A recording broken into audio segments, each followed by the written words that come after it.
유대인의 나음이 무엇이며 할례의 유익이 무엇이뇨. 범사에 많으니 첫째는 저희가 하나님의 말씀을 맡았음이니라. 어떤 자들이 믿지 아니하였으면 어찌하리요. 그 믿지 아니함이 하나님의 미쁘심을 패하겠느뇨. 그럴 수 없느니라. 사람은 다 거짓되되 오직 하나님은 참되시다 할지어다. 기록된 바 주께서 주의 말씀에 의롭다 하심을 얻으시고 판단 받으실 때에 이기려 하심이라 함과 같으니라.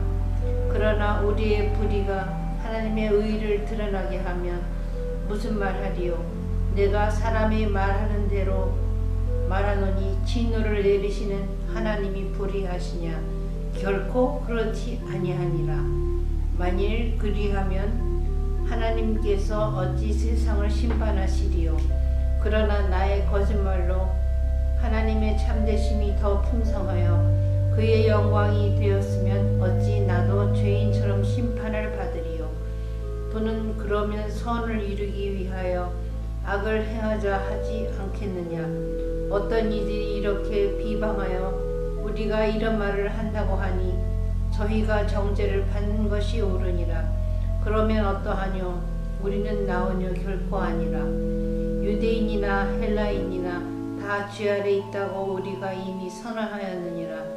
기록된 바 의인은 하나도 없으며 깨닫는 자도 없고 하나님을 찾는 자도 없고 다 치우쳐 한 가지로 무익하게 되고 선을 행하는 자는 없나니 하나도 없도다. 저희 목구멍은 열린 무덤이요 그 혀로는 속임을 베풀며 그 입술에는 독사의 독이 있고 그 입에는 저주와 악독이 가득하고 그 발은 피 흘리는데 빠른지라.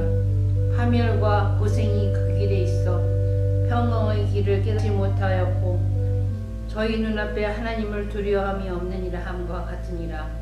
우리가 알거니와 무릇 율법의 말하는 바는 율법 아래 있는 자들에게 말하는 것이니 이는 모든 입을 막고 온 세상으로 하나님의 심판 아래 있게 하려 함이니라. 그러므로 율법의 행위로 그의 앞에 의롭다 하심을 얻을 육체가 없나니 율법으로는 죄를 깨달음이니라. 이제는 율법 외에 하나님의 한 의가 나타났으니 율법과 선지자들에게 증거를 받는 것이니라. 곧 예수 그리스도를 믿음으로 말미암아 모든 믿는 자에게 미치는 하나님의 의인이 차별이 없느니라. 모든 사람이 죄를 범하였음에 하나님의 영광에 이르지 못하더니 그리스도 예수 안에 있는 구속으로 말미암아 하나님의 은혜로 값없이 의롭다 하심을 얻은 자 되었느니라. 이 예수를 하나님이 그의 피로 인하여 믿음으로 말미암는 화목 제물로 세우셨으니 이는 하나님께서 길이 참으시는 중에 전에 지은 죄를 간과하심으로 자기의 의로우심을 나타내려 하시니 곧 이때에 자기의 의로우심을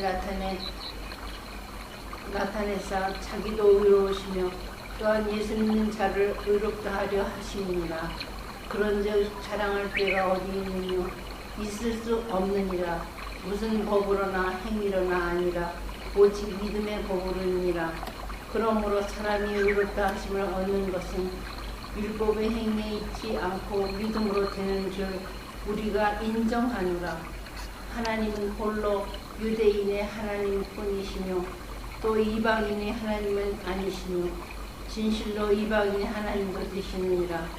할례자도 믿음으로 말미암아 또는 모헬라자도 믿음으로 말미암아 의롭다 하실 하나님은 한 분이시니라. 그런즉 우리가 믿음으로 말미암아 율법을 폐하리며 그럴 수 없느니라. 도리어 율법을 굳게 세우느니라. 4장에서 만나요.